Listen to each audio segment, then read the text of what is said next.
friends, welcome on this platform. Ici, c'est votre humble serviteur, Senator Cletus, a.k.a. Ejawi Moses. Mais bon, désormais, c'est Sa Majesté Sénateur Cletus. Football, Cameroun. Abonnez-vous ici. Notre travail, c'est de les perturber, de déconstruire les mensonges, de diluer les narratives. Et les amis, tenez-vous tranquille. Ça les fait très mal. Très mal, parce qu'on est comme ce qu'on dit en pidgin, one coco, we not done. We pretend ça coco the way they don't done. You want a pound now. Problem day. I blow fire now. Your Bamenda man, your Ekona man, your Ngi man, your Bakuri man, and proudly so your Anglophone brother. Tous les jours, à ce qui concerne le football au Cameroun, il y a un nouveau dossier. Quelqu'un m'a posé la question l'autre jour, sénateur, pourquoi est-ce que tu ne parles pas d'autres sujets et tout ça? Non. Ceux qui posent la question, c'est ceux qui ne me suivent pas fidèlement. Parce que ceux qui me suivent fidèlement, ils savent qu'ils ne passent pas un jour sans qu'on ne traite 2 ou 3 sujets en dehors de foot sur cette plateforme. Donc, consultez bien la plateforme. Parfois, d'autres vidéos, c'est le sport que les gens regardent et autres. Mais nous avons plein de sujets que nous traitons ici. Mais comme nous sommes au Cameroun, il faut partir des épiphénomènes pour aller dans les macro-phénomènes. Vous avez des micro et macro. Et le football au Cameroun, c'est l'opium du peuple. Et à travers ce football, on fait beaucoup de choses. Les détournements de fonds publics, immigration clandestine. Je vous suggère, les amis, d'aller consulter cet ouvrage. C'est l'ouvrage de mon frère, de regretter mémoire, Charles Ateba Eyeni.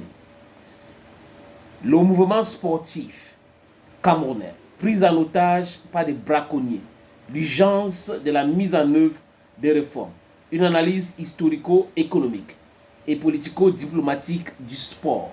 Vous voyez, les amis, si vous consultez cela, vous allez comprendre que... Et le livre est sorti en 2011. En 2011. Voilà. Je vous montre ça. En 2011. Vous voyez, non? 2011. Je ne sais pas où on vend ça, mais à l'époque, c'était 10 000. Je ne sais pas. Charles Ateba est né. Vous voyez, non? Les amis. Vous voyez bien. On est fidèles en amitié. Les amis, trop de vocifération, trop d'agitation dans n'a rien. Et les clubs qui sont bien placés en termes de classement dans le MTN Elite One ne bavardent pas. Les clubs là sont focus. Les clubs qui sont bien placés dans MTN Elite 2 ne sont pas dans le brouillage, le bavardage inutile. Regardez très bien, posez-vous des bonnes questions. Pourquoi c'est les mêmes gens? Pourquoi c'est les mêmes gens qui ont toujours été dans le football, qui ont été dans beaucoup de polémiques avant qu'Eto'o n'arrive, qui sont toujours en train de crier fort partout, qui monnaient les chaînes de télévision ou des émissions dites de football pour mal parler d'Eto'o et mal parler de l'Africa Foot. Je ne dis pas qu'Eto'o c'est un saint. Il a des choses à lui reprocher. Normal, c'est un être humain. Personne n'est parfait. On tend vers la perfection. Et il faut écouter les gens autour de soi et ne pas avoir des idées reçues. Mais quand on finit de dire ça, quelqu'un a son projet. Il est élu. Il vous a présenté le projet. Il arrive. Première année, il organise une réunion avec les présidents des clubs. Il est dit, vous devrez payer les salaires des joueurs. Il a fait une réunion.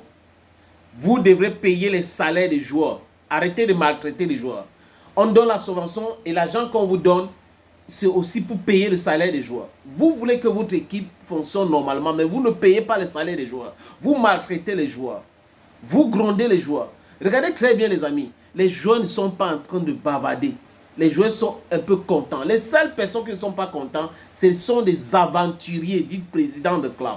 Les gens qui se sont enrichis dans le football. Les gens qui sont allés en retraite, parfois retraite anticipée, pour aller prendre des subventions de l'État. D'autres ont une équipe féminine, une équipe masculine, A, B, C. Donc, les subventions viennent et le gars, il voyage, il fait ce truc, après il compte les joueurs et tout.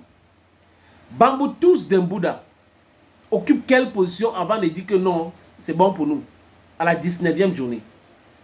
Une équipe est battue par Dynamo de Douala qui a battu Canon de Yaoundé. Et certains dirigeants du club disent les arbitres.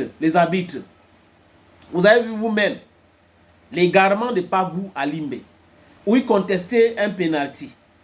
Et là, les gens sont divisés. La plupart disent qu'il y avait péno, mais Pagou dit qu'il n'y avait pas péno. Et déjà, où les arbitres et tout ça, là, c'est trop facile. Et on va vous sortir un communiqué que le président de l'association des arbitres du Cameroun a dit qu'il faut faire grève parce qu'on ne nous paye pas tatati pratatara. Si on ne les paye pas, il faut les payer. Maintenant, est-ce qu'il est représentatif? Ce sont des questions qui sont très importantes à le poser, les amis. Parce que des gens sont là pour manipuler l'opinion.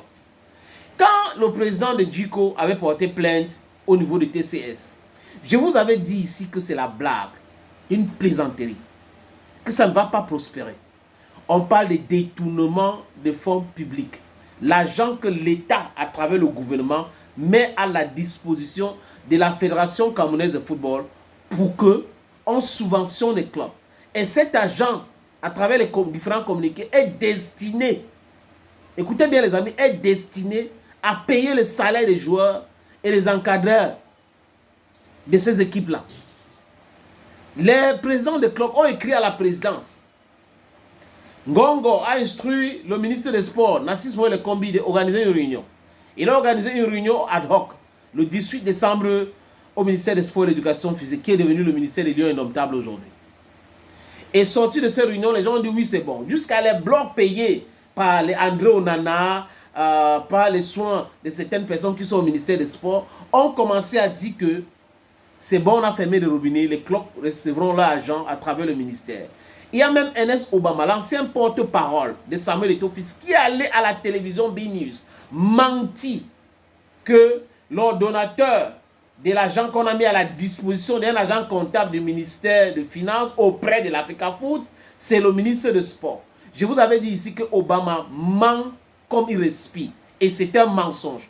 Vous voyez que certains clubs ont commencé à se plaindre qu'on les a bloqués, on ne les donne pas cet argent.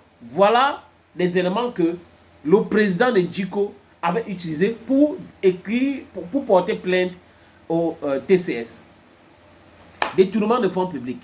Est-ce que vous avez justifié que vous payez les salaires? Non. Les clubs qui ont justifié ont eu l'argent? Oui. Canon. Il y a un groupe de supporters de Canon qui ont déjà annoncé qu'ils ont reçu leur quote-part, qu'il n'y a pas de problème. Donc vous voyez qu'il y a des clubs qui reçoivent l'argent et d'autres ne reçoivent pas parce qu'ils ne veulent pas payer les joueurs ou justifier qu'ils ont payé. Certains disent que comment est-ce que les gens vont justifier l'argent qu'ils n'ont pas reçu? Ce n'est pas ça. C'est-à-dire que les gens, ceux qui disent ça n'ont rien compris. Vous créez un club, il faut que le club fonctionne normalement. Si vous êtes incapable de payer les salaires des joueurs, ça veut dire que votre place n'est pas dans le football. L'État vient à l'appui. Vous montrez que vous payez, vous fonctionnez normalement. Et on vous donne le soutien. On ne vous donne pas le soutien là parce que tu es dans ton business, tu as créé ça, te départ, l'État vient te donner l'argent de temps en temps. Non, tu es en train de fonctionner normalement et tu as des difficultés pour continuer, mais tu fonctionnes normalement. On t'appuie. On ne va pas appuyer les aventuriers, les gens qui vont créer des clubs et après, ils attendent seulement qu'on les donne la subvention. Quand il n'y a pas la subvention, il n'y a pas de salaire. Non, vous n'êtes pas dans le business. Le football, c'est aussi le business. Comprendre, donc porter plainte même à la CPI, à la Cour pénale internationale, porter plainte aux Nations Unies, au Conseil de sécurité des Nations Unies, porter plainte à l'Union africaine, l'Union européenne. Je ne sais pas où vous allez parce que le TAS vous a dépassé. Aujourd'hui, on parle plainte. Chacun, tous les bouts d'avait porté plainte, tel autre veut porter plainte, dit que vous portez plainte. Les amis, même si c'est PWD Bamenda, même si c'est Young Sport, même si c'est Victoria United, je suis anglophone, s'ils ne sont pas dans la vérité, je ne peux pas venir être avec eux. It is not possible today, neither it is possible tomorrow, because I am not feeling fat from that. And even if I was fitting, they were giving me something to do my job, I will not come and say lies. I will not do that. So the others who are saying lies, they know why they are saying lies. They know people with money, they trouble them. They put more money inside their brain. They don't chakra their brain. No moral rectitude. One code book. Una go code book no. Una must pay that player them. Player they play ball, say me they pay them. Una give their money. Una pay them. Una no fit pay them. Una leave football. Collect so.